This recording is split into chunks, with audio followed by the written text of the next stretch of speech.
Good afternoon. Yeah. Good I morning. I'm really sorry that I just sampled the time and just everything.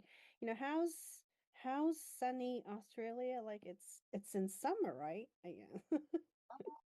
It's summer, but Melbourne, especially summer, is can be 13 degrees at nighttime and 40 degrees at daytime. So you get a mixture of s- four seasons in one day. It's true to its Like, name.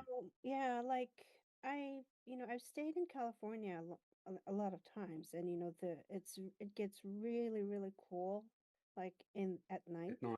Yeah, and But in the the morning. changes, I don't know what it was in California, but in Melbourne, you can get 20 to 30 degrees change within Wow, an hour.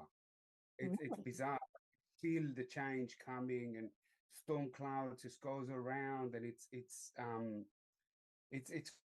quite striking, and you get used to it. I had my parents over, and my family from Israel coming for a visit, and they're coming for summer. What clothes should we bring? I said, bring something for summer, something for In winter, winter. something for basically pack everything because you're going to get absolutely everything. Uh, And Australia is nice.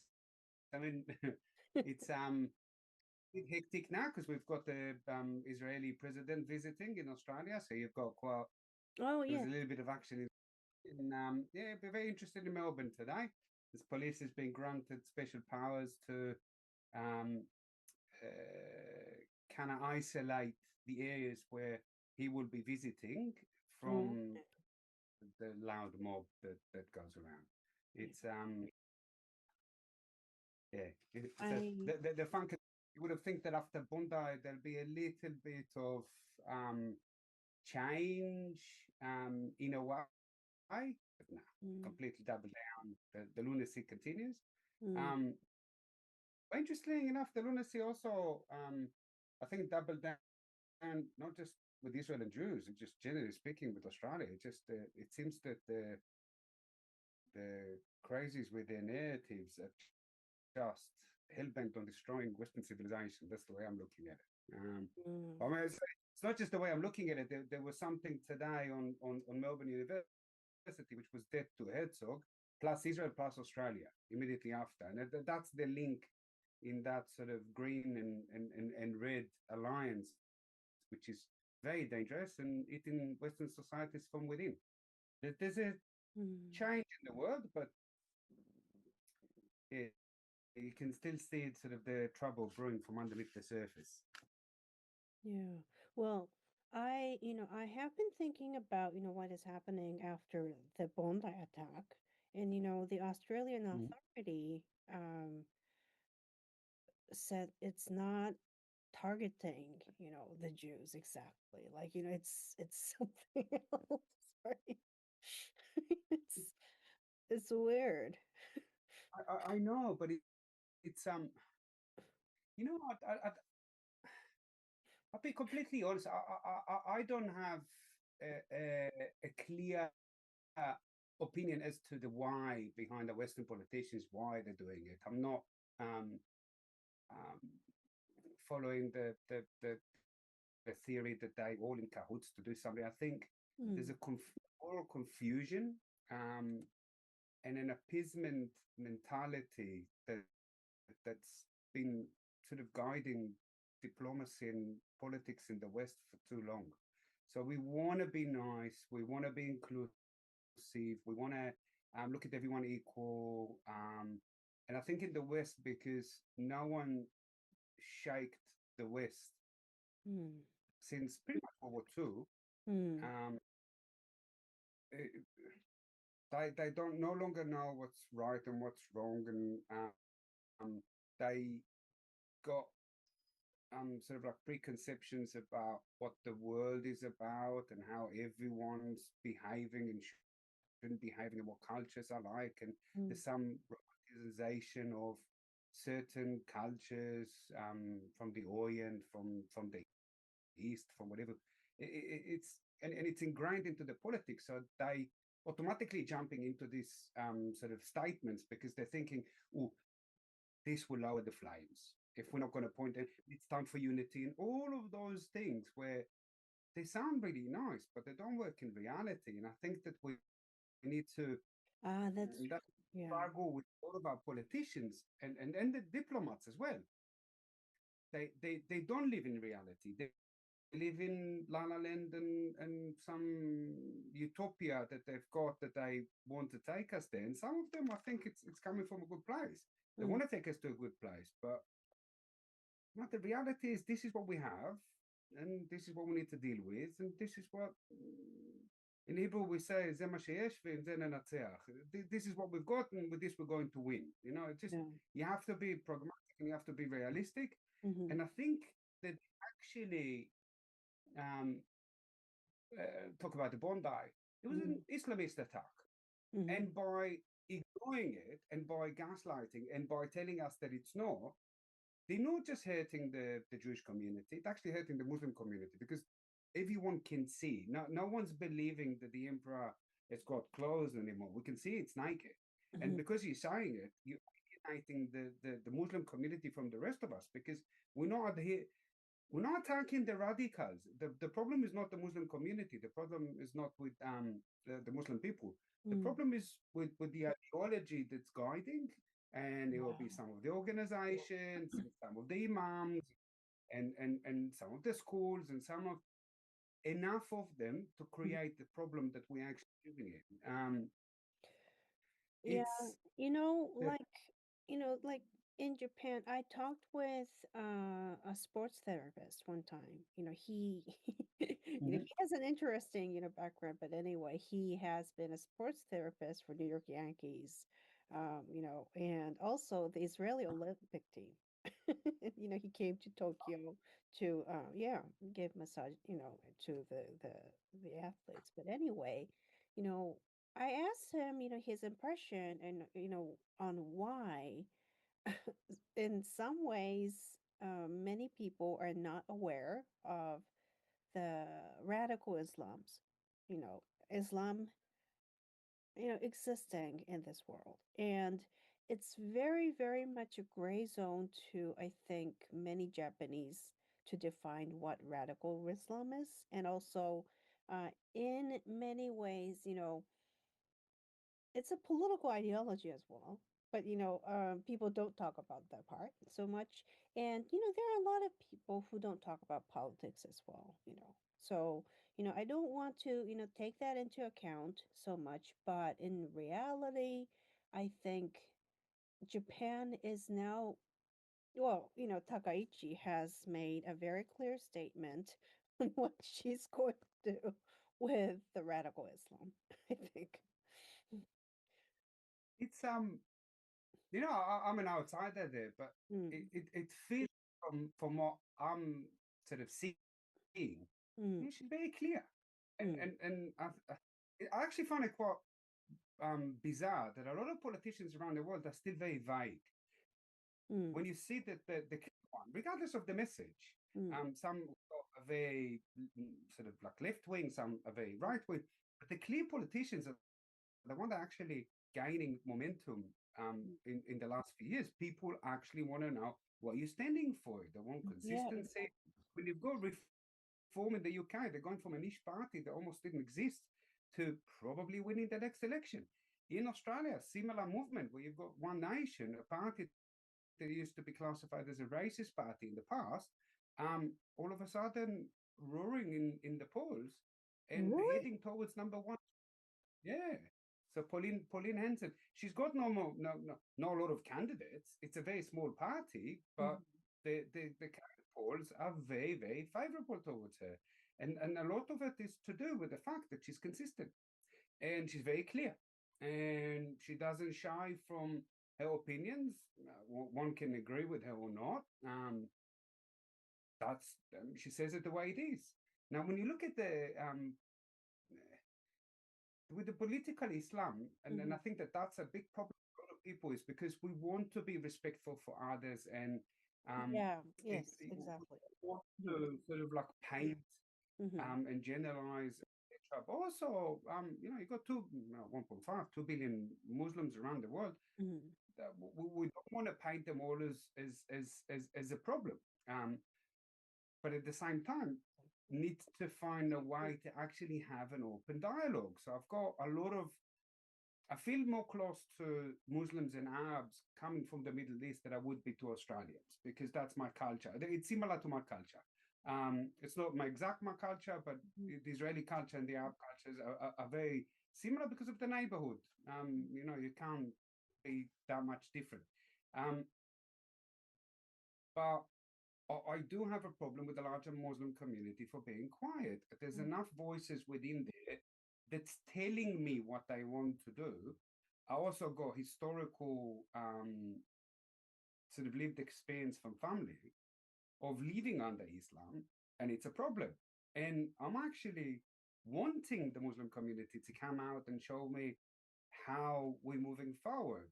I know that most of them are now modernized, and I mean, places like UAE for me, that's like the beacon of light. That's the stuff that gives me hope because this is a country that used to be radicalized. This is a country that didn't acknowledge my existence, and all of a sudden, it's not just we've got relationship, we've got friendship, we've got a relationship that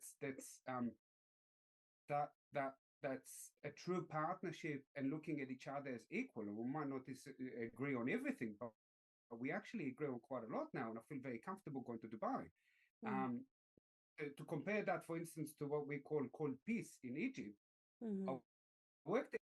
I never feel comfortable. I don't feel comfortable going into Jordan. We've got peace with them because I don't.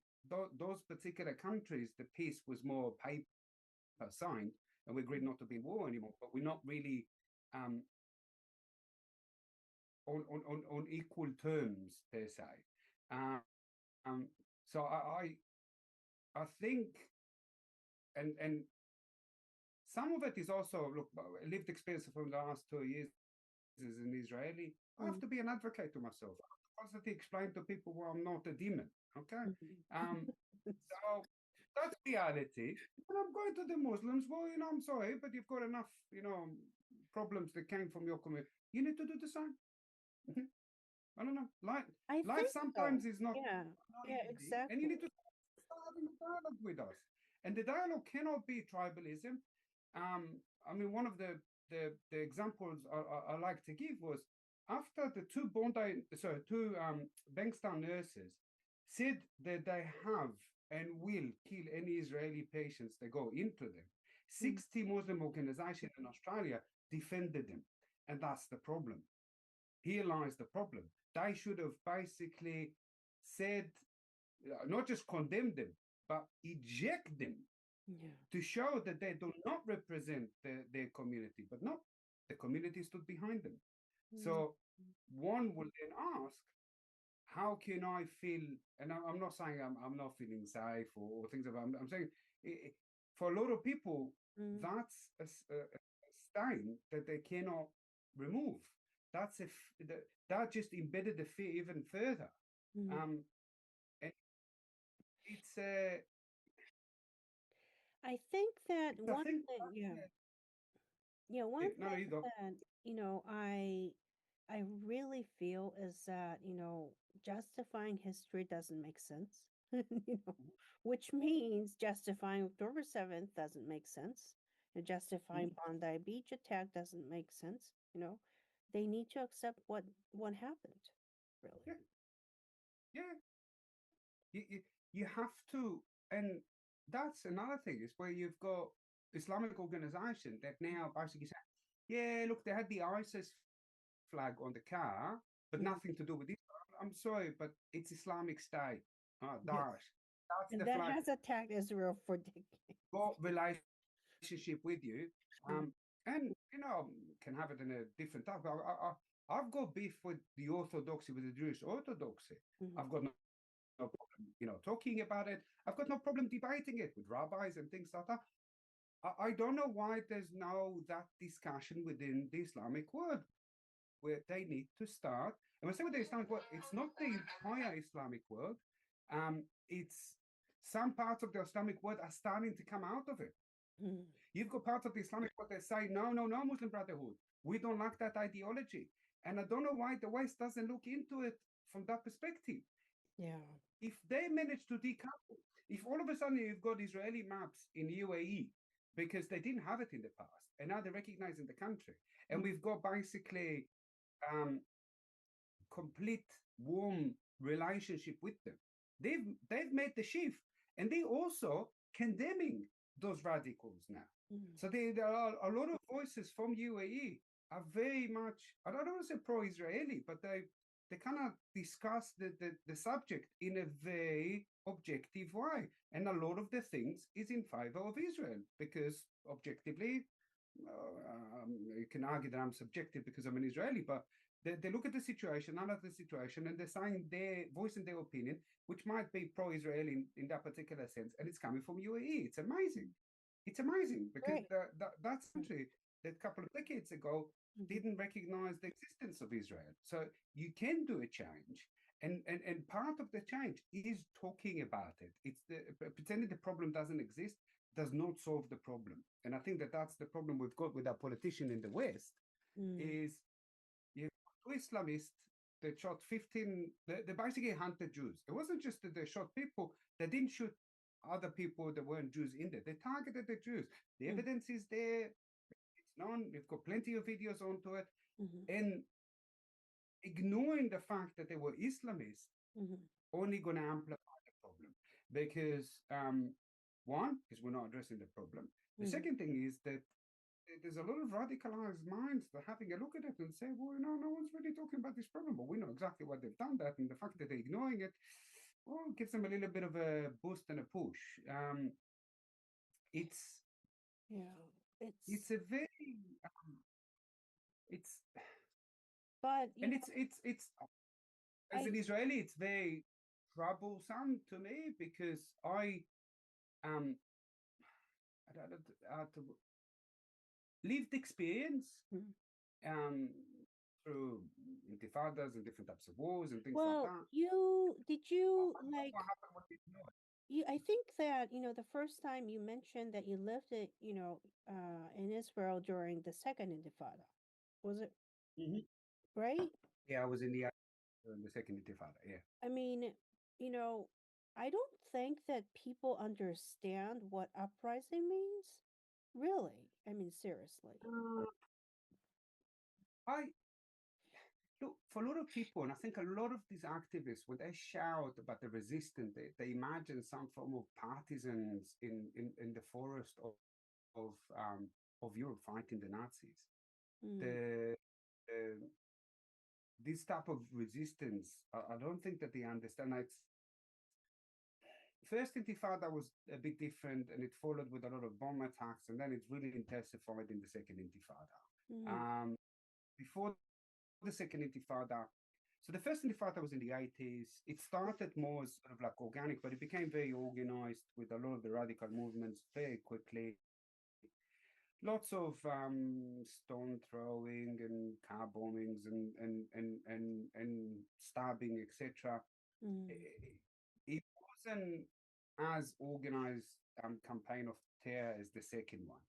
After Oslo um, was signed, we've had quite a lot of bombing in Israel, even before the second Intifada, and Yeah, that's what it I was right.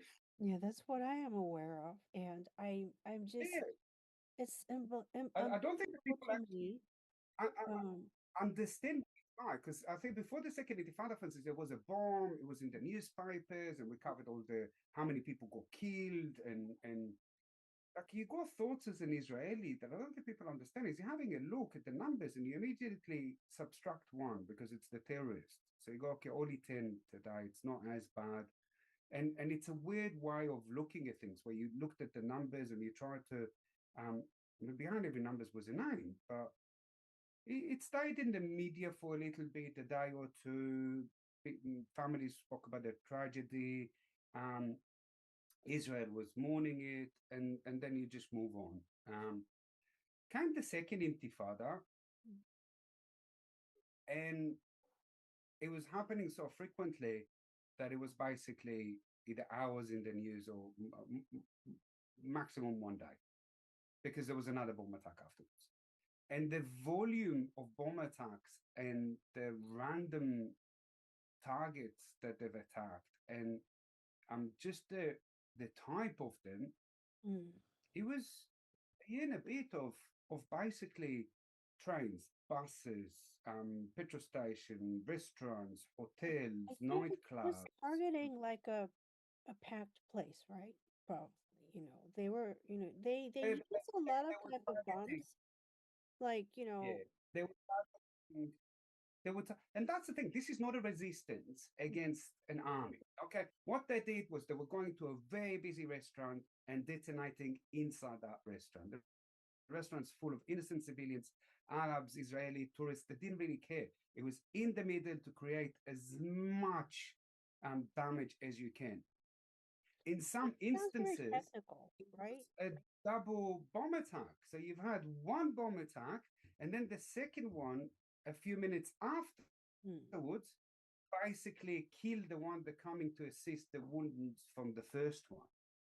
And that is a whole different level of evil, Mm. because it's not just that you're making a point, you're also trying you trying to get those good Samaritans that come into hell immediately after and kill them as well. And I think that that's something where I don't know if they actually comprehend that level of evil. I don't know how you can, even if it was my side, I would never support something like that. That's just on a whole different level. You're talking about the Dolphinarium, which was a nightclub in Tel Aviv. They were teenagers standing in queue to getting into a nightclub, and it Mm. was just like a terrorist bombed them. Um, the Matzah restaurant, the Maxim restaurant in Haifa, they were just sort of like not fast food, but it's just kind of like a commoners restaurants where you will have blue collar Mm. workers and families, not expensive, just the bottom of the market, and families just for lunch. Like I had a friend, she was from Haifa when I was in the army.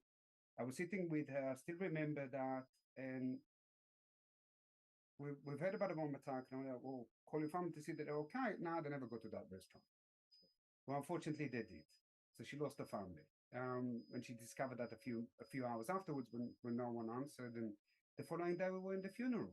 Um, Mm. and that is the intensity Mm. was so large that we became a little bit numb, I think, afterwards. Like it's a tragedy, but I think in some cases, um, and it's with lots of other cultures, not just the Israelis. When it's continuous, after a certain amount of time, it just becomes another thing that we have to deal with. I mean, I've had another. There were a lot of shooting attack. I've lost a friend. I remember saying goodbye to 5 o'clock at night. Him and another friend of mine. They went to a wedding. A car overtook them and opened fire. He died instantly. She ended up in months of intensive care. Um, but interesting enough, she was saved by Palestinians. So they were in the West Bank, driving in the West Bank. He was killed instantly. She was critically wounded, and a few Palestinian farmers took her out of the vehicle, provided first aid until the ambulance came. And for me, that's sort of the the, the hope to come out of something like that. That there's a lot of evil in that sort of political ideology. Mm. That when you look at the second Intifada for me was kind of like I'm all from, well, I grew up in the Israeli left, with the Labour Party, the peace camp you can call it, and that was the just before that happened, we were hopeful of a two-state solution. We, we, we the kids of Oslo. We wanted that to sort of happen. We celebrated and we had the peace agreement with Jordan. Um, a lot of people, for instance, wouldn't have a clue that after the peace agreement with Jordan, when we've returned an enclave back to Jordan, a school of girls went to that enclave in Jordan and they were massacred, dozens of school children by a Jordanian soldier. That's after signing a peace agreement. Mm. And that's the issue. It's the same as there was another Jordanian that killed a few of the Israeli soldiers in the crossing a few Mm, months ago as well, and it was mm, celebrated in Jordan. In October 7th, in Egypt, there was an Israeli tourist that was shot down by a police officer. mm, Um, People don't even remember, but at the same time that the horror is actually happening in Israel, a police officer in Egypt decided to join and shot dead just an Israeli tourist that was going around. I think it was in Cairo or Alexandria. I can't remember exactly the point, but there's that type of sort of horror campaign made us a little bit numb, but also understanding which neighborhood we're living and what we have to deal with. mm, Now, we might have become a little bit apathic um, to the um, danger, I think, leading up to October. So we thought we can manage it. We didn't think it went away, but we thought we can manage it, and we discovered we can't. But, when we've got, like in the last couple of days in Australia, there's a big talk about an Australian of the Year recipient called Grace Tame, who's was a sexual violent activist and a survivor, and she's standing and calling for to globalize the Intifada. Now, she can continue thinking that that's uprising. mm. I don't care what she says. I care about the people who kill me or want to kill me or kill my friends. What they're telling me that that word is meaning is very different to what she's saying. I believe them because as soon as I stop believing them, I'm not here anymore. I'm unalive.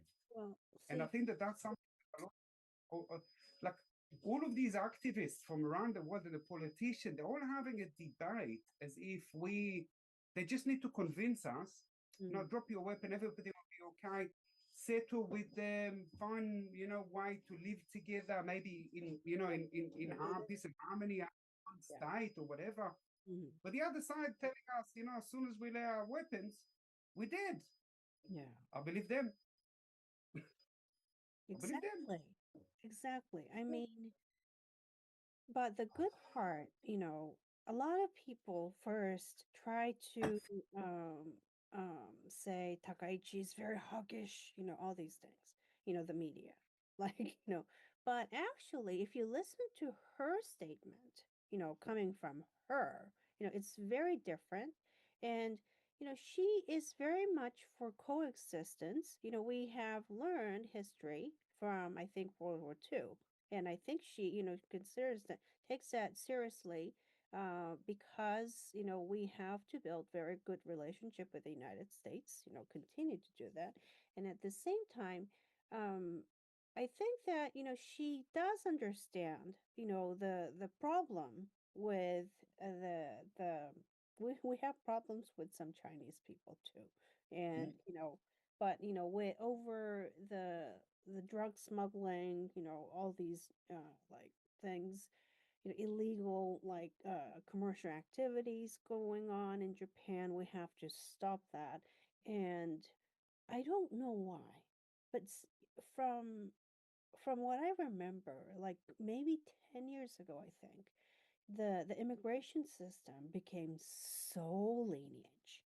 And I just said, there's going to be a lot of problem, you know, and then we have some issues with, I don't want to say Muslim people, but these people need to, if people need, emigrate to Japan, they need to learn about Japanese culture, how to greet people, at a certain level, and be decent to the Japanese, and I'm not saying that they need to be the Japanese, but some people have the goal to get the Japanese nationality, but they don't obey the laws, and also I think that we have to be really cautious about the radical Islam, you know, mm, at the same time, because this is going to harm the good Muslim people too, and um and I'm not actually, classifying like the entire, like probably, the Japanese. I'm not sure, about. I don't talk to the diplomats over this, but uh, the the Japanese, I think that government thinks that they should open talks with probably with the Palestinian Authority. Uh, and they don't want all these violence for sure, And that's one goal that, Japan is aiming to speak to them directly to stop doing that. And we know Iraq, it's kind of like I when I invited Dr. Anna Wilf. She talked about Iraq, and the history of it. But I think that at the same time, and I had a question actually over what Prime Minister Netanyahu mentioned when he had an interview with the I think a journalist from Economist, the British news source, but he mentioned, radical Islam is a threat to the world. You know, that was like kind of like a very, very mysterious in a way, statement to me. Because, but, looking at the Iranian regime, for example, like now people are brutally killed, really, and massacred. Um, playing for help, really, support. But, this regime doesn't collapse, really. It's like it's persistent and like, It's I feel yeah. It's one thing I'm very grateful that I've never been born and lived under this type of oppressive regime yeah, because exactly. they fight very hard, but unfortunately, well, this going to be it's not a revolution. It needs to revolutionize Iran basically, which is a lot harder. Um, yeah, yeah. Look, I got quite a few connections who are Muslims that are very loud in the modernization of of Islam and the way that they're looking at things. Mm, They're I can say great supporters of the Jews and the Israelis, and criticism when criticism is due. And I think growing up in Israel North, where Jews are minority in numbers, and growing up among the Arabs and the Bedouins and the Druze, gave me an appreciation for the culture. I'm annoyed that in Israel they didn't teach us Arabic. I think it would have been that was a mistake in the long run. In the short term, it was good, but in the long term, I think it was a mistake. Um, but there, there is a problem with radical Islam, and I know that some people say there's no differentiation between that, and it's either people who adhere to it or people who don't adhere to it. And I'm an would probably class myself as an atheist Jew. I really like the tradition, but I don't believe in the religion. mm, But also, the religions are different. mm, For instance, the Judaism is not a missionary religion. In fact, it's a religion who goes, "I want to become a Jew, well, you have to prove it, and again and again and again, and it's to be hard, and rightfully or wrongfully, that's the way that it is." And um, mm, I also, I think the source of our problems in the West is that we try to put everyone in equal sort of level. I understand and appreciate, but also I like the difference in cultures. mm, When I'm looking at the luxury of being a freight forwarder as well, and dealing with a lot of different countries, and understanding those different cultures. And when you do business in India, when you do business in Korea, when you do business in Japan, or you do business in China, it's very different.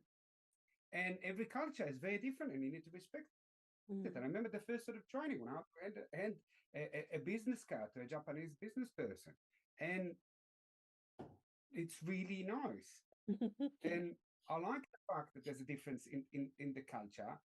And I also appreciate exactly what you said, is when people migrate from country to country, country, you have to adapt to the host culture. You have to.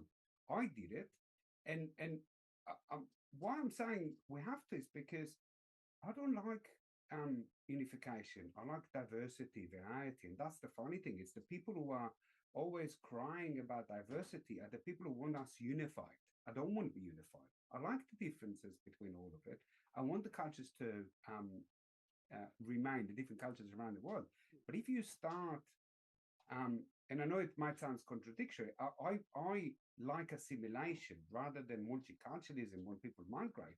Because if you assimilate to the host country, you're always going to change it a little, always going to become better. And it will become better with different types of language changes and food changes and clothing changes and behavior changes. But it's going to be ev- evolved. So it's an evolution rather than a revolution. Mhm, A lot of and you can see the contradiction in a lot of the ideologies when they're talking about migration. mhm, And I think that their time is gone and people started awakening. And I'm hoping that the silent majority will wake up more than the more extreme side on the other side. But assimilation meaning that you assimilate nicely and the host culture starts evolving and changing, but we're still maintaining the different cultures around the world. mhm, If you do the multiculturalism, what you're doing is you're killing the host country. So you talk about diversity, but eventually all you're doing is you're slowly removing different cultures around the world because you allow them to disappear. yeah, And when I say you allow them to disappear, you're kind of like pushing them to disappear. Now, mhm, I'm not saying close borders completely.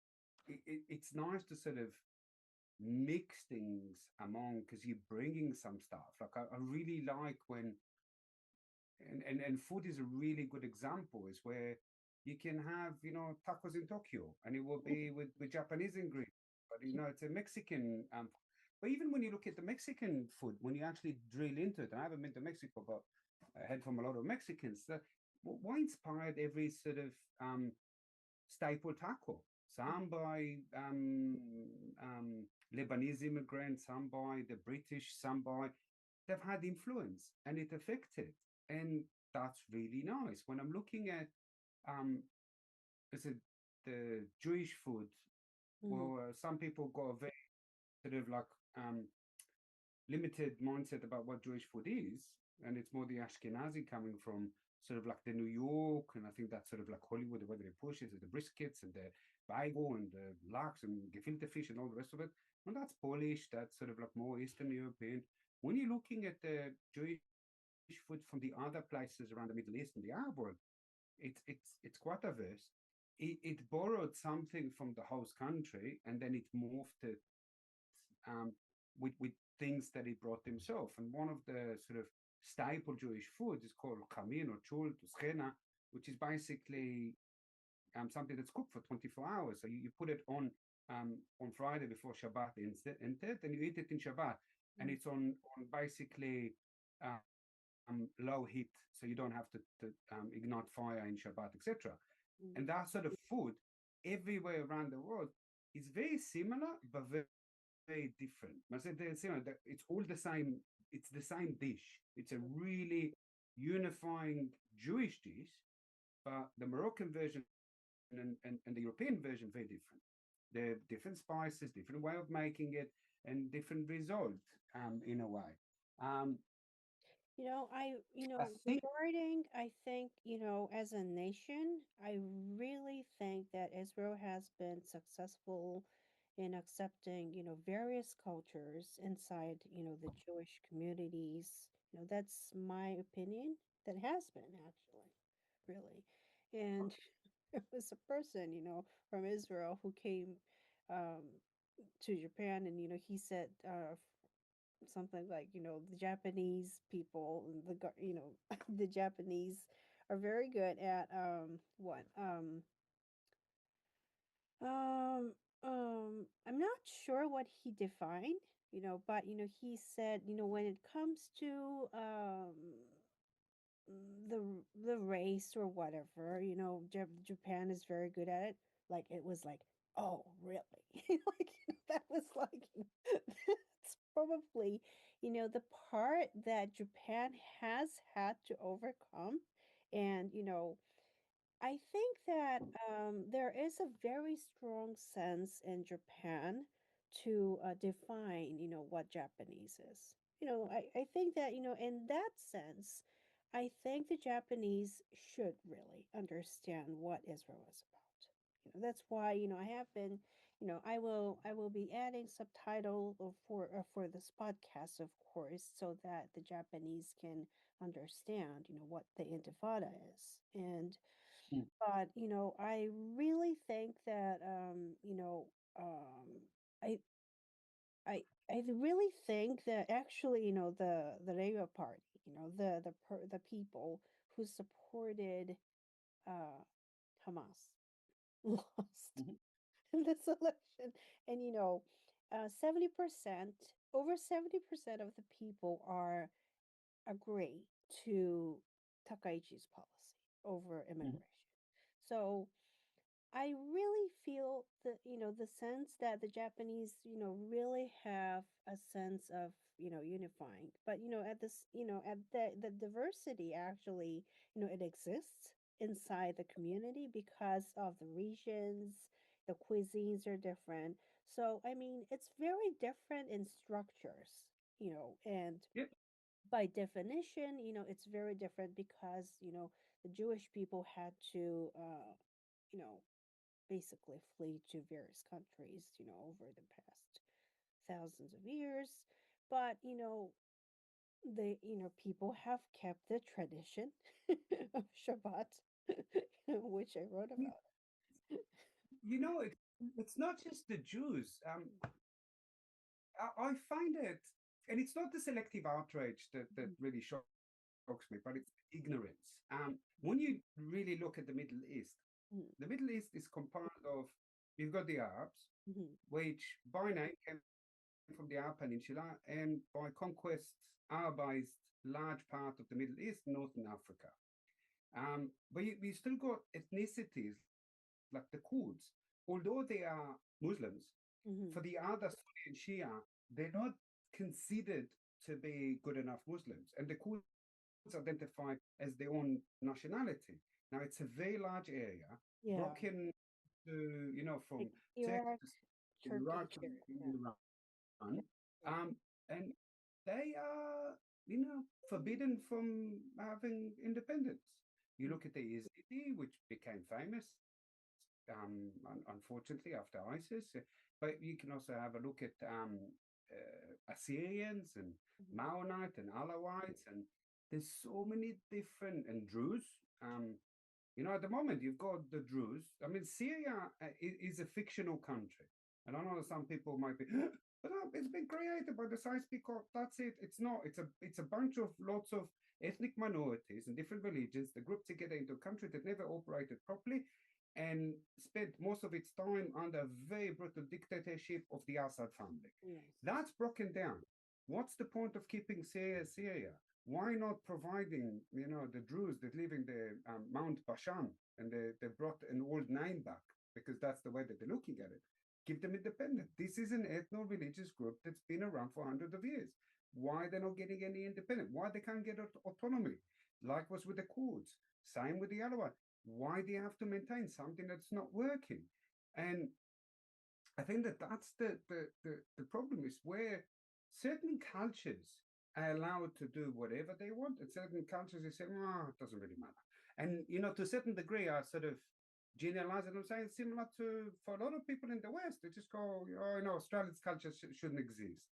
So what if the Japanese culture goes, oh, how did it become that certain cultures are untouchable? They can go and continue expand Mhm, through not necessarily by force anymore. Some of the stuff is done by our own sort of Western value. But other cultures are told, no, no, you shouldn't exist anymore. There's a problem with your culture. Or other cultures that suffer discrimination for so long are completely overlooked because it collides with a particular narrative, or it's just a problem that we don't want to have, or um, just more people just not really interested because it's somewhere in the Middle East. I mean, one of the things that I'm hearing from US and Australia and Europe. Ah, no, Middle East. There's always been war in the Middle East. As if Europe didn't do two world wars in the last 100 years that My nearly God. annihilated the entire globe. I mean, for crying out loud, you've been in war for centuries. It never stopped there. So you've had a small period of time where you almost had nothing. But there was the Balkan, there was you got the war in Ukraine, and you always got conflicts. So why the Middle East is brushed with it's a basket case that can never be addressed, basically. I'm as an Israeli that's from the Middle East, born in the Middle East, that um, I've got family that's never left the Middle East and Northern Africa for Mm, centuries. It's a troubled area, but it wasn't more troubled than the rest of the world. And there's lots of diversity within that area that's been erased by and I'm not blaming the Arabs actually, the Arabization of the Middle East by the outsiders. So mm. for most of the outside world, the Middle East is just an Arab Muslim. That's it. That's the culture. That's what food. I And they're mean, like, it's it's like things like forcing, right? Almost like forcing people to be just, one type of thing in your yeah, face. but it's things like falafel. Oh, you can't call falafel Israeli. That's colonization. I'm not even going into the colonization thing, but I'm just going, why? Where did falafel originate from? Most people wouldn't even know how to tell you. Where hummus came from, where tahini came from, where all of the food, and kibbeh, kubbe, everyone pronounces it a little bit different. Everyone's got their own version. Couscous is Moroccan for a lot of people, but you've got other people in the Maghreb that's eating it. So does Morocco own couscous or and that's the thing where outsiders, through ignorance and ideological reason, forcing us into pigeonholes. Um, and when you deviate from that pigeonhole, unfortunately, and it appears to be stronger on the progressive side, Mhm. they become very violent, pushing us back into the pigeonhole. It's really bizarre that you can have a sexual violence activist that completely dismiss Israelis as subhuman. And I'm going, you know what? You can hate us. You can think that we're doing horrible stuff in Gaza. You still got humans in Israel. Why are you addressing them as subhumans?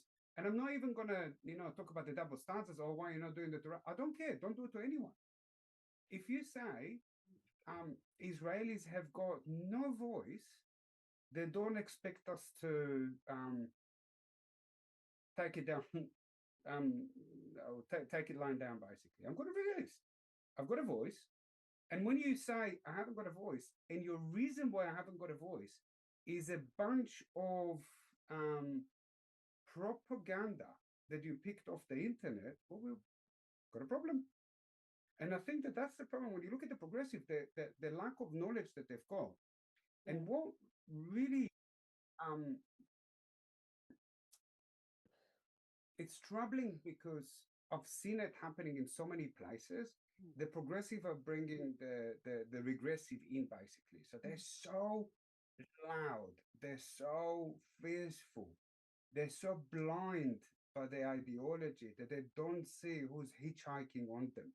And they've destroyed so many countries in the past.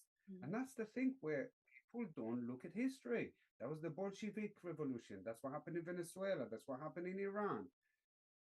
It's just bizarre that it's happening in the West again. We've seen it.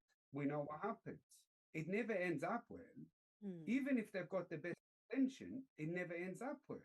But also, from my perspective, and it's a because when you Well, the anti-Semitism in Europe, I think that it's not just about, what they're discussing, but, I Mhm. think that, as you mentioned, they treat the Jewish people as subhuman for some reason.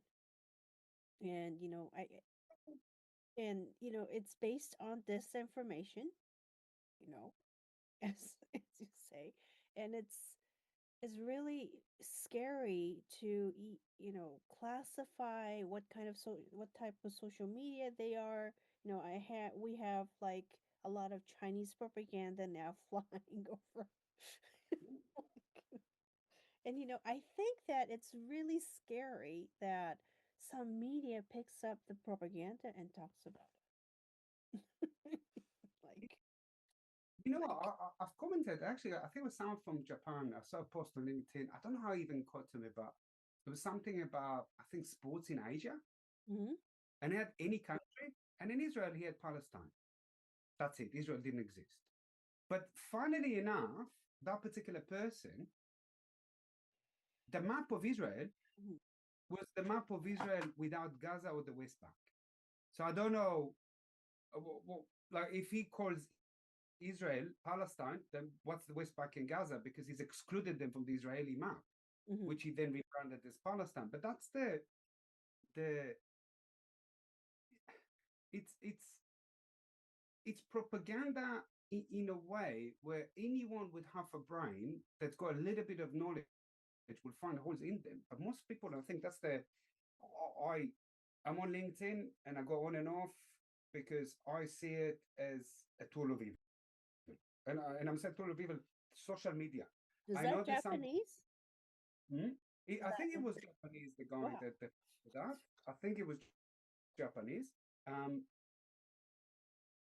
but I don't know where the problem is.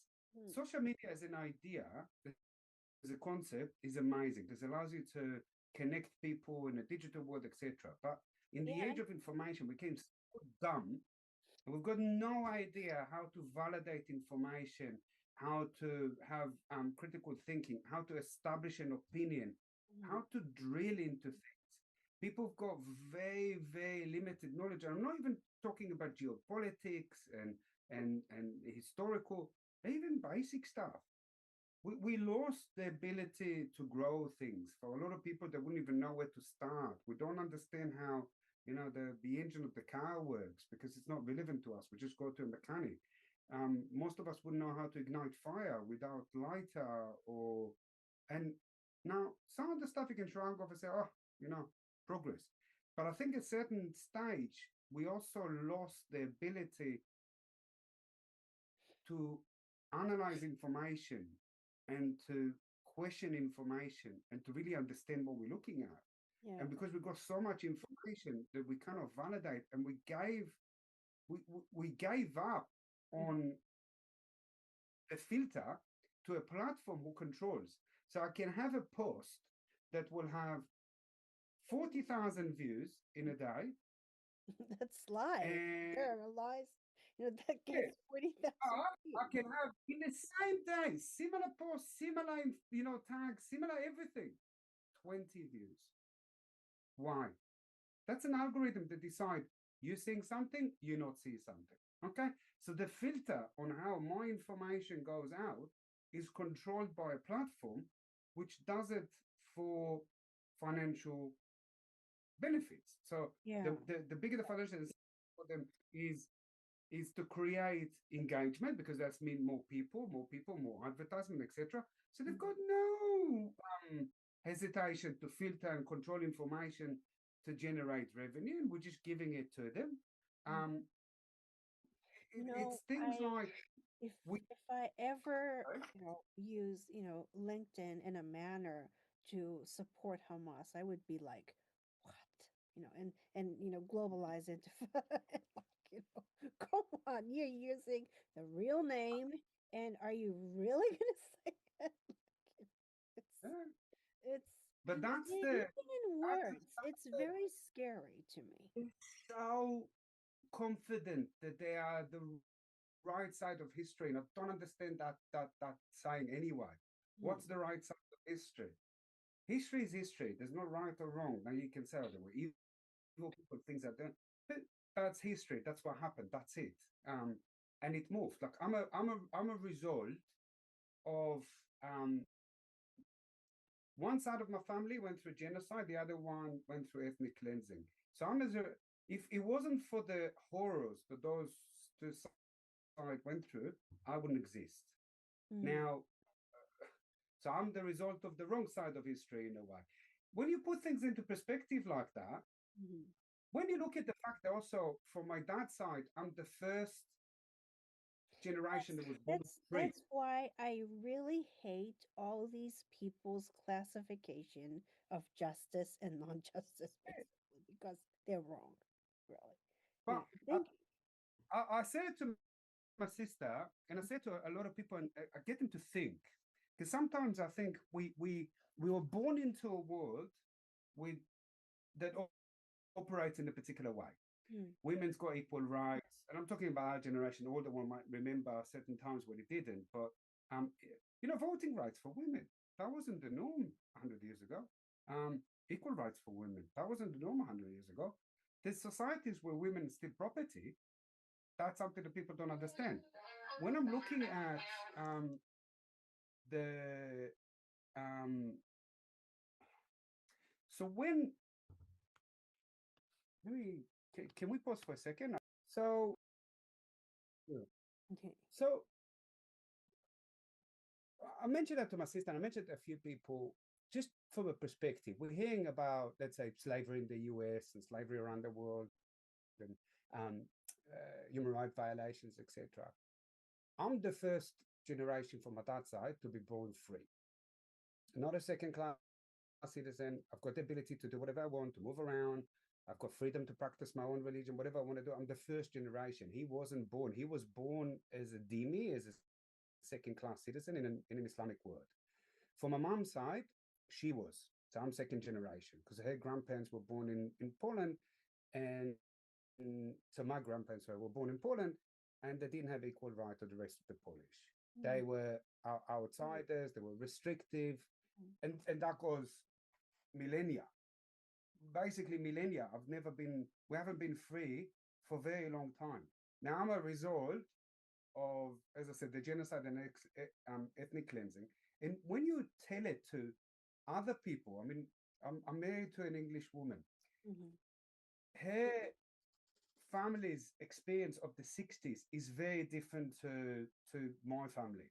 mm, So her family's experience of the 60s is the fun 60s and the flowers and economy starting to boom and there's lots of exciting new technologies and life just getting better and better.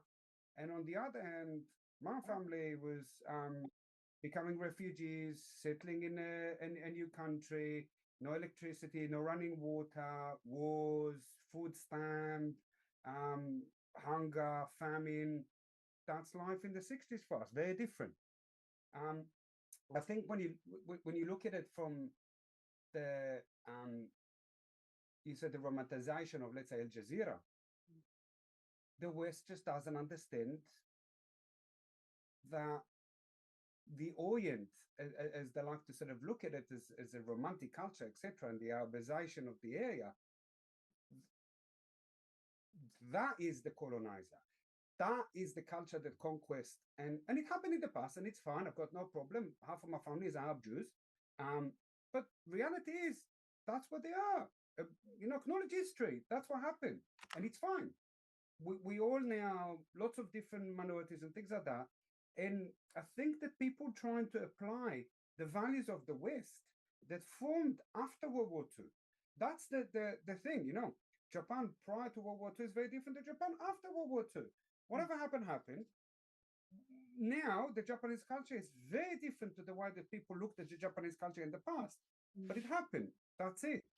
Um, when they look at things like Al Jazeera, and Al Jazeera is incredible propaganda machine.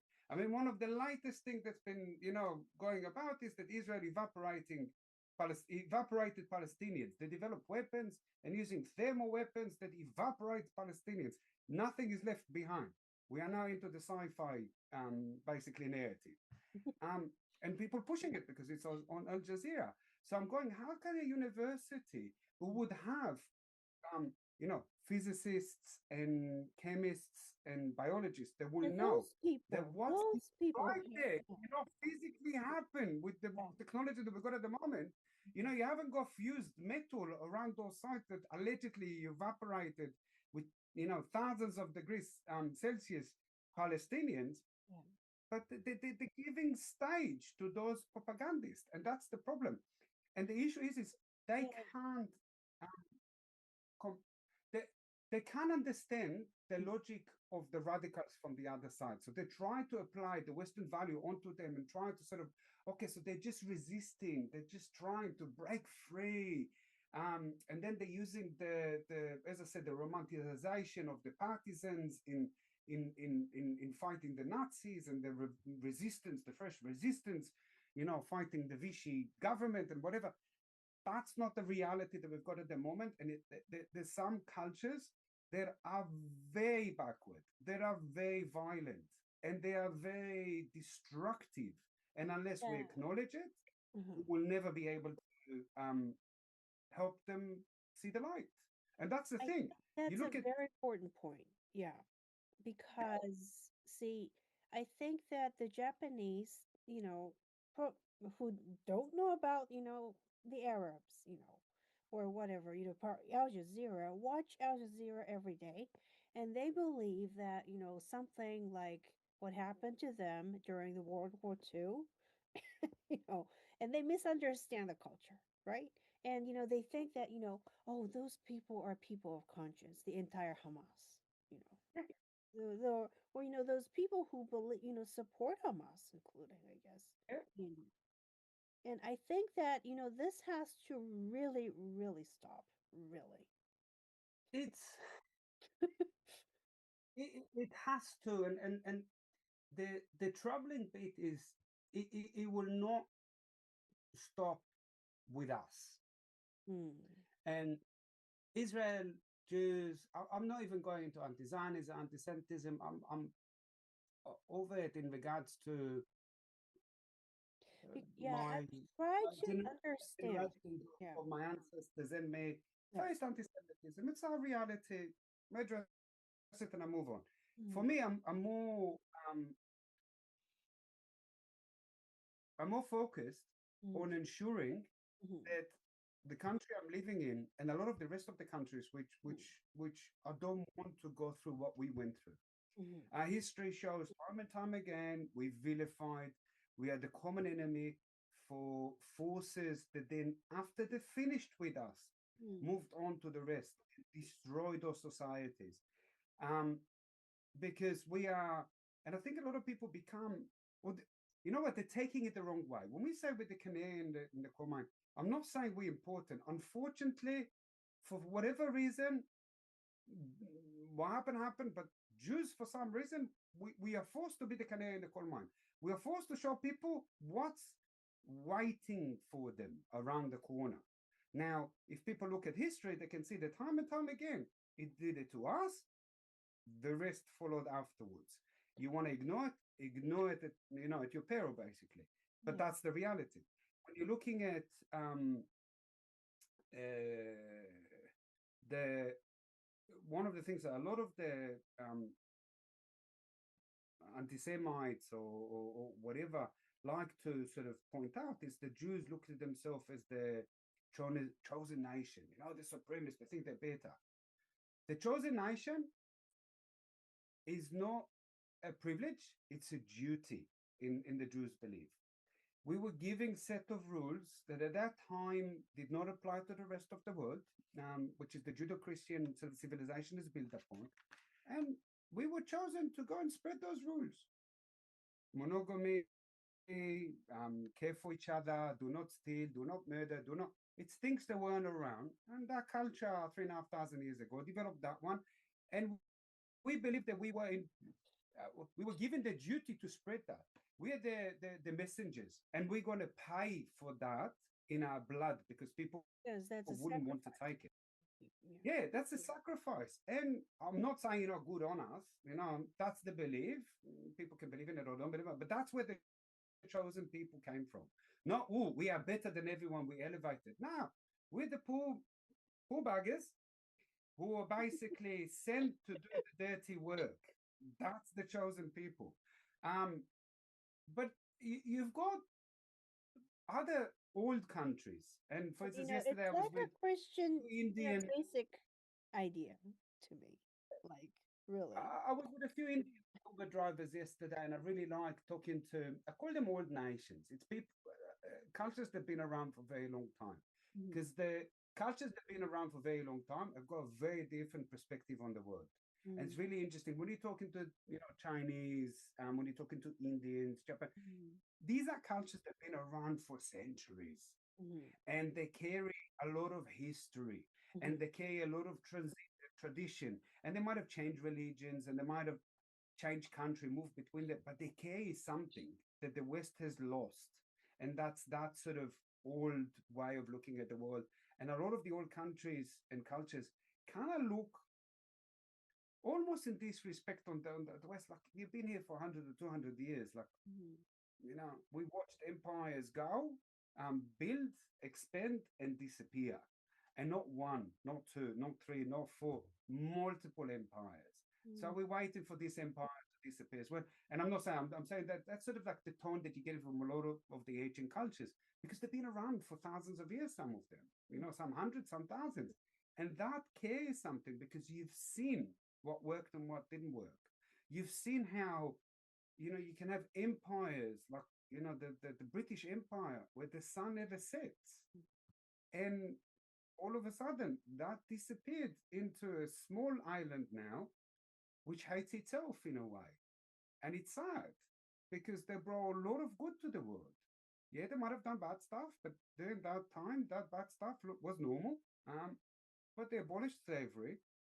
They were instrumental in abolishing slavery. They brought rule of law, English, lots of cultural things that they spread across the globe via their empire. And rightfully or wrongfully, that's what happened. And I'm grateful for them. Even though, I never, I can say from looking, and that's the thing where you should bury the past, mhm, acknowledge it, but don't let your life be shaped by it. mhm, So British weren't nice to my family in the past. My Holocaust survivor parents spent time in a concentration camp in Cyprus after the Holocaust by the Poms. In Israel, the Poms were not really helpful for us. They were more helpful towards the Arabs. I'm looking at some of part of my Polish family. They were kicked out of Britain in the 12th century with the expulsion of the Jews. The other side was from Spain and Portugal. So I think that when some people are really cautious about that part too. Like, some people were expelled from the country to, well, now there's Israel, right? So, like, they can go to Israel too, but, there was no choice at the time, like during World War II. it's it's quite a look. See, like, Israel has been the home mm, for the Hebrews, Jews, Israelites. Doesn't matter how you call us, mhm, and we were formed there. Archaeologists believe that it was about 3,500 years ago. A group of Canaanite city states that started grouping together, identifying as the Jews, established a religion, and basically started operating as the first Jewish kingdom. mm, That was dissolved through wars, expelled some states, some came back. There was the second one. Once again, wars, expelled. But reality is we've never really that left that place. There was always Jewish presence in there. And when we were out, very similar to a lot of other sort of minorities, but for some reason we managed to, and I think it's because of the religion. There was the founding um, instrumental bit for the Christianity. We, mhm, we we were more in the spotlight, but we were scattered globally, and we still maintained a lot of our tradition, a lot of our relationship, even the one who were completely disconnected from each other. And that's another thing. There was no link between Moroccan Jews and Polish Jews or Ethiopian Jews. They couldn't just travel and see each other. There mm, was very restrictive travel in the old world. So once you were kicked out and the border was shut for you, it wasn't like, oh, you're just going to board a flight or a boat and come back. There's no way for you to come back. mhm, But yet, all of us, including Ethiopians, in villages in Africa, still maintain that sort of ambition to come back to Zion. mhm, Next year in Jerusalem is something we Shana Babi or Shalom Abner, something that we say all the time. And it's big part of our identity. And I can see it in a lot of other minorities, and I'll be sort of blunt and say, well, it's very racist from the progressive to basically pick and choose which ethnic minority Mhm. will get its own country, its right for self determination, Mhm. right to live, right to not be sexually assaulted, murdered, mutilated, thrown off the third balcony. Mhm. They pick and choose those type of things, and they will decide what regime changes can happen, what regime changes can happen. And the world is complex. The world can operate on the Western narrative and the Western ideology as much as we like it. If we want to get there, no problem. It needs to be in small steps. Mhm. And I think Germany and Japan are very good examples Mhm. of um, countries who in World War II were the enemies and now the best of allies. Had issues with other countries and nationalities and managed to find ways to move on. And there were a lot of atrocities committed by all sides, but somehow everyone managed to actually come out of it Mhm. much better. And Yeah, I think that that's something that see, we, we're not in victim narrative, really. I don't think that the Japanese yeah, are the victim narrative in a way, but they always try their best and they're in the best manner. And victim narrative is the mm, most deadly mhm, um, part of the progressive ideology. mm, And when I'm saying victim narrative is, I'll tell you something I don't think a lot of people understand about Israel because they've never bothered to actually learn about us. mhm, So the Arab Jews, when they came to Israel, you already had an established Israel, which was on the first of bankruptcy. You've had the European ones, and the Arab Jews were very different. mm, There was a lot of discrimination. The Arab Jews were deemed the black. They had the Black Panther movement in Israel, etc., and they were basically fighting the discrimination, which I won't say never existed. Existed. Now, my family was sent to the small villages, and they lived very harsh life at the beginning. It became a bit better, but it was still very isolated. They needed to work the land. They had farms to worry about, no border with mm, Lebanon. They had raids, they've had wars, they've had, and I never heard about the discrimination from my side of the family. I no. never heard anyone crying that they didn't get an opportunity because of our ethnic background, because we are Jews, we're not the Well, Ashkenazi it Jews. really sounds like a reasoning when I hear, this Al Jazeera narrative of, I think it's like an Al Jazeera narrative, Palestinians, all these things. I'm not Yeah, discriminating them. I have, actually had, you know, chat with like Palestinian people who are decent. I mean, have no problem, when they understand, what they stand for, really. I've got no, there's a problem with I finished the point I was saying before, so, but a lot of my friends, Mm, my peers, mm, who were from Moroccan, but from the city, are crying more. They've got the victim narrative in their mind. And funny, some of them are successful, but they're still crying victim. And I'm going to my dad, why no one's crying victim from our family? Never had the time to even think about it. We had life to live. And I'm saying that's the best thing to happen because they all became, all of us, we broke away from the victim narrative and just went to achieve whatever we can achieve in life. mm, No one can stop us. No one can do anything to us. You don't cry poor.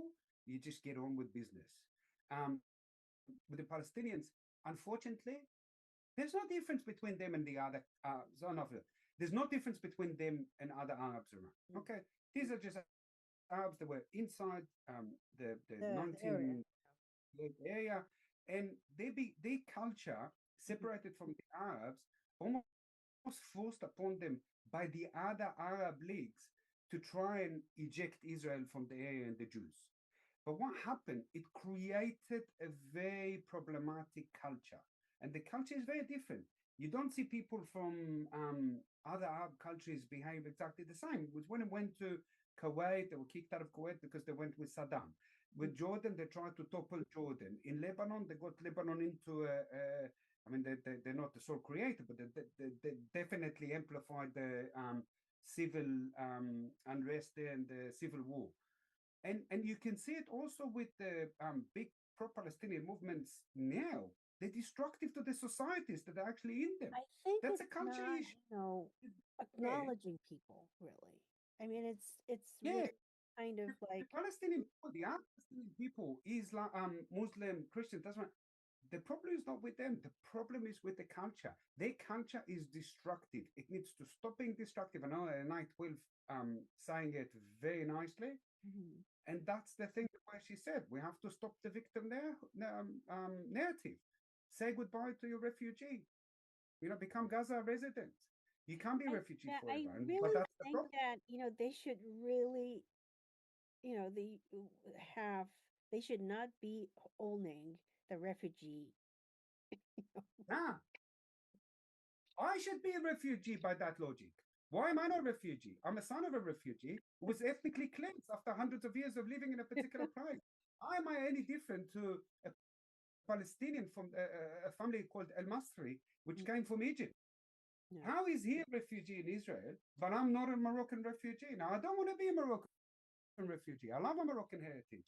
I absolutely love it. I'm proud of it. But I'm not Moroccan. Mhm. I'm Israeli. And I'm happy that I'm an Israeli. And I'm happy I'm not a refugee. I don't want to be a refugee. Who Mm, on earth wants to be a refugee? I don't know. But that's the thing, is where you trap people into victimhood mentality. I mean, some of the stuff that you see with all the anti-racist people, etc., it's mm, enshrining victimhood forever. You can never come out of it. You always, it's quite a funny way of looking at the world, because at what stage do people, I mean, you look at the last 10 years, a lot of the progressive really pushed a lot of, colored people got special treatments. And if you've got this sexual orientation or that sexual orientation, really elevated a lot of those repressed minorities into a level where how can they still claim victimhood? mm, They got superiority above everything else. And that's the thing, is where you start to see cracks in that particular ideology, because you can't continue with that ideology forever. At mm, one stage, a minority becomes a majority, and then what happens? I mean, you've had in Lebanon, it was a majority Christian country. It's now a majority Islamic country. It yeah. changed. But the Muslims still behave as the victims. I'm sorry, but you're no longer the minority or the majority. So how can you be the victim if you control your own destiny? That you should acknowledge that whatever has happened, it's because of you. It's your decisions. It's your actions. It's your Well, that's what ideology. I And I think really, that that's really think. the Yeah, that's what I really think that is very important for people, I think. And also the leadership, and actually to Japan, electing, Prime Minister Takaichi, that was like a turning point, to change the shift of the Japanese politics towards, I think that, more, I think, very friendly, actually, manner to, in world politics, very lenient, and I think that there is more possibilities to actually develop relationship between Israel and Japan. And I'm really hoping. So, I'm hoping it's gonna. But that's the thing. I'm hoping that out of everything that happened in the last 2.5 years, mm, that the one positive thing is that it brings it to the forefront of most people to see that the world is mhm, grey, not black and white. That if we would work together towards, and that's the thing, we should aim towards this utopia. There should be an aim. mm, We shouldn't pretend that it's already here and ignore mhm, everything that happens. mhm, Allow people to come out of poverty, fight injustices where we can fight injustices, but mhm, pretending that, let's say, you don't have an issue with radical Islam is mm, basically killing mm, the the moderate Muslims. You know what? Iran is a really good example. mm. Progressive in the West ignore the radical regime, Yeah. and I'm And sorry, now but they tens of thousands of people celebrated are dead. the Tens revolution. of thousands are dead Yeah. because of the progressive. And I link that in a really harsh way, and I usually don't do it, but you've got um the UN Secretary Mm. General Yeah. congratulating Iran for 47 years for the revolution. They've just butchered tens of thousands of people. Yeah. How are you congratulating them? That's the progressive problem. That's the cancer within the progressive movement. Because you decided that everyone is equal, and it's their culture. How racist is it to say it's okay to murder tens of thousands of People in a few um, days, really. in a few days Systematically organized. Yeah. because their culture. So what are you saying Yes. about that culture? It's a murderous culture? Well, I don't want anything to do with the murderous culture if you say that. But that's the thing. It's the Iranian people themselves saying, please help us. Hmm. Yet the world ignores. And we don't want regime change because it didn't work in Iraq, it didn't work in Afghanistan. And go, you know what? I've heard it somewhere where someone's actually pointing out, well, it did work in Japan, it did work in Germany. So why wouldn't it work in other places? I mean, I understand that there's been regime changes that didn't work in certain places, but there's been a lot of bad decisions in the past, and there's been a lot of misunderstanding. I think, for instance, Vietnam War for a lot of people is still burnt in their head, and afterwards the mistake in Iraq and things like that. And people's automatic assumption is all of those things always 100% bad. There's never good out of them. It's not the reality. And when you look at let's say China at the moment, China's not hiding its ambitions, yeah. Yet a lot of the West pretending that yeah, they're saying that or they're doing something, but they're not really meaning. Hmm. Let them, have their way a little bit. So that they're saying what they're planning. Why don't we take their word? Similar with the radicals in the Islamic world. They're saying what they're planning when we're not taking their words for it. Why do we have to explain that it's a little bit different, that it's not that? But the Chinese people are amazing. Got no issue with the Chinese. I live in a Chinese area in Melbourne. Absolutely love it. Love the cuisine, love the people. I've got no issue with it. Problem with the CCP. Yeah. And I've got a problem with the CCP, not because of me. What they want to do, I'm not happy with. And I'm Yeah, entitled to Jimmy not be Lai. happy with. What happened to Jimmy Yeah. Lai was not acceptable to me. And actually, those kinds of sentencing, that's really, really harsh. He's like in his late 70s and he got like Mm-hmm. 20-year prison sentencing. That's like death sentence. And we know how the Chinese authorities treat him in the prison. It's just so terrible. I mean, he is, I think that he's a person of conscience, Yep. and it was, I don't It's know what to say with this really. Because, Well, that's the that's stuff. what happened in Hong Kong too. That was, Hong Kong for me is absolutely. I can't believe that it disappeared from the public sphere.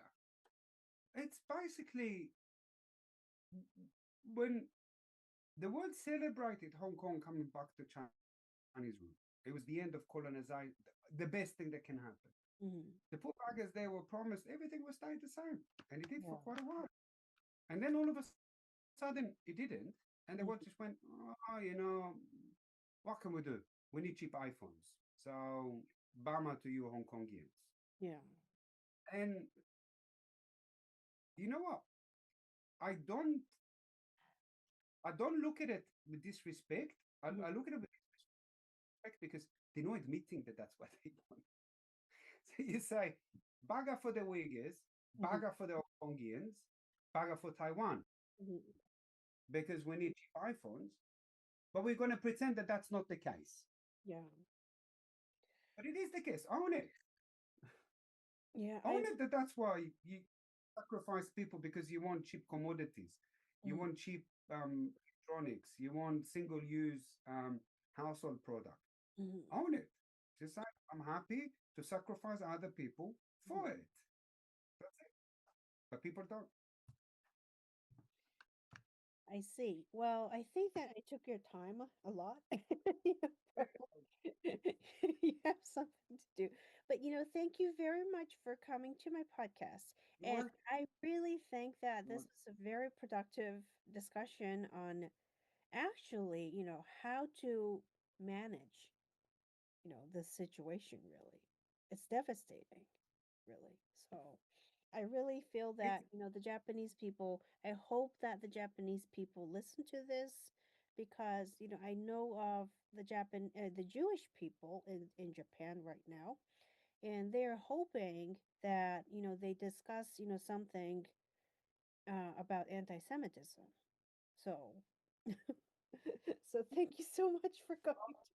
Hi, hi, welcome. Anyone that wants to, I'm on a LinkedIn. That's the only place that really I'm operating online. Yeah, But the positive, yeah, I think bringing the subject up, talking about the subject, connecting more people, and if we talk more about it, I think that that's the positive outlook from it. Amplify the voices in the Muslim community that the talking against the radicals, I think is the most important because if we empower them, we've got hundreds of millions of people that will actually follow them, and we yeah. need to give them power. And yeah, no, Actually, I'm I started to understand what Prime Minister Netanyahu meant by that, really. mm, I'm not talking about his political philosophy in Israeli politics, but I think that he was something, this is something about probably something general, like more broad in discussion. And like he compared to communism. Communism has had been a threat to Japan for like it's like a phobia to us, so it's like it's really really hard for us to get over that and discuss like Islam, radical Islam, but